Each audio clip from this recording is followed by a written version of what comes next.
Bonjour à tous, j'espère que vous allez bien, moi ça va nickel. On se retrouve pour une nouvelle vidéo sur ma chaîne YouTube. Alors, oui, j'ai un peu changé de décor, oui. Aujourd'hui, je vais vous parler du grand requin blanc. Le grand requin blanc fait partie de la famille des Larminidae. Il peut mesurer 7 mètres de long maximum pour un poids de 3,5.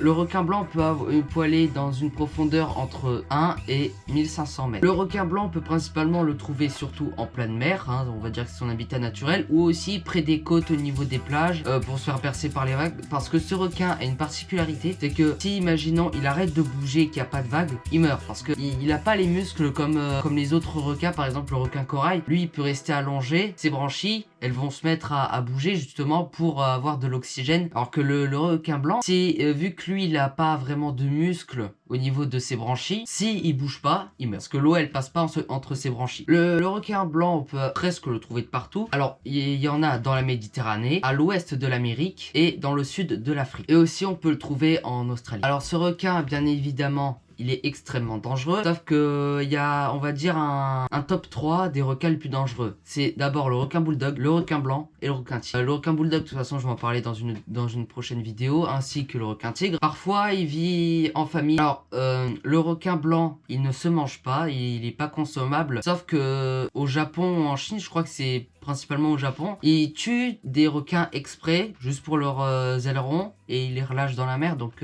faut éviter de faire ça, hein. Son régime alimentaire est constitué de poissons, de phoques, de baleines et de dauphins, principalement d'autres petits requins. Alors, la pêche aux requins blancs, aux requins de base, c'est interdit, sauf bien sûr pour avoir des échantillons. Au niveau d'une morsure, et il faut bien qu'il y ait, on va dire, un échantillon pour soigner la blessure, donc en fait, c'est spécial parce que c'est des sortes de... Vous voyez, pour les tests Covid, là, les espèces de petites baguettes qu'on met dans le pif, là. En fait, c'est un peu pareil, sauf qu'il y a 4 branches. À un moment, on laisse la gueule du requin ouverte et...